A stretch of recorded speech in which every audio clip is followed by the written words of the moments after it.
Si Elmo de la Cruz, 26 anyos, ay isang certified barista sa isang maliit pero cozy na coffee shop sa Makati na tinatawag na Kapet Kwento.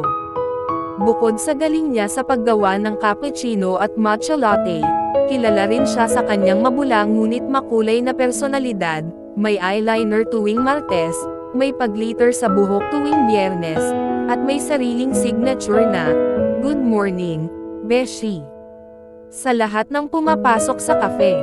Pero kahit palangiti at kwela si Elmo, may pangarap siyang matagal ng tinatago, magkaroon ng sarili niyang kafe na may drag brunch tuwing Linggo. Isang lugar kung saan ligtas, masaya, at tanggap ang lahat, mapabakla, tomboy, o kung ano mang kulay ng pagkatao.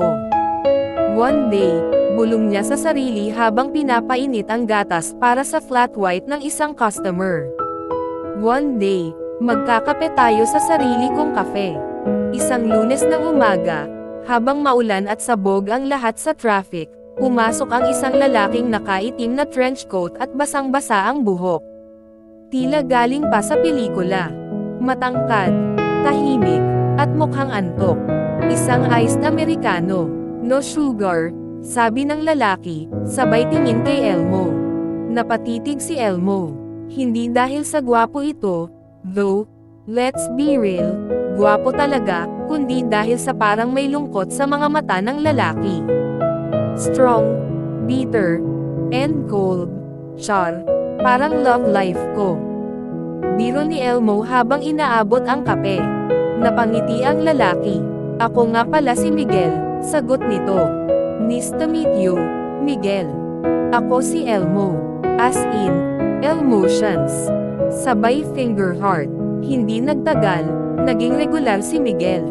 Tuwing umaga, dumaraan siya sa Kapet Kwento. Lagi pa rin ang order niya ay iced americano. Pero unti-unti, mas humahaba na ang usapan nila ni Elmo. Naging tungkol na ito sa traffic, sa trabaho, sa paboritong music, sa mga hilig, at minsan, sa mga pangarap. Isang gabi, sinarado na ni Elmo ang kafe. Naabutan siya ni Miguel habang nag-aayos ng mga mesa. "Pagod ka?" tanong ni Miguel. "Medyo, pero mas pagod ang puso ko. Kailangan na niya ng sabbatical," pabirong sagot ni Elmo. Umupo si Miguel. "Seryoso, Elmo? Curious lang ako, ano bang pinakagusto mong gawin?" Napatingin si Elmo sa labas ng bintana. "Umuulan na naman. Gusto kong magtayo ng kafe na parang tahanan ng mga taong tulad ko. May drag brunch, spoken word nights, at rainbow cookies. Gusto kong tawagin ito na halo-halo kafe, kasi doon, lahat pwedeng magsama, kahit iba-iba." Tahimik si Miguel sandali, bago ngumiti. "Alam mo, I think you should go for it. At ikaw, Miguel, anong pangarap mo?" "Simpleng buhay. Kapiling ang tamang tao. At siguro, maka-invest sa isang kafe na alam kong may magandang purpose." Nagkatinginan sila. May kakaibang kuryente sa pagitan. Lumipas ang mga buwan. Nagsimulang mag-ipon si Elmo. Nagbenta siya ng cookies online, nagpa-custom coffee workshops, at kahit online drug bingo para sa fundraising. Pero hindi madali. Minsan, may kliyenteng hindi nagbayad. Minsan, pagod na siya sa puyat. Minsan, nagdududa na siya sa sarili. Doon pumasok si Miguel. Pinuntahan siya nito isang gabi, dala ang isang maliit na envelope. "Investment proposal," ani Miguel. "Nakakahiya naman sa'yo," sabi ni Elmo. "Hindi ito utang. Gusto ko lang makita ang halo-halo kafe na mabuhay. At gusto ko, kung papayag ka, ako ang unang customer." Napaluha si Elmo. Hindi dahil sa pera, kundi dahil may naniniwala sa kanya, at hindi lang bilang barista, kundi bilang siya.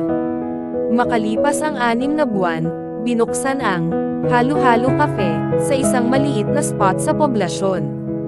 May rainbow mural sa labas, mga libro ng queer authors sa loob, at drag brunch tuwing Linggo kung saan si Elmo mismo ang host. Dumagsa ang tao. May mga pamilya, magkaibigang college students, at mga katulad niyang naghanap ng tahanan. Sa gitna ng kafe, laging naka-reserve ang mesa para sa unang customer, si Miguel. At isang araw, habang nagkakape sila ni Miguel, tinanong ni Elmo, "So, ready ka na bang ma-inlove sa barista ng Halo Halo Cafe?" "Matagal na," sagot ni Miguel.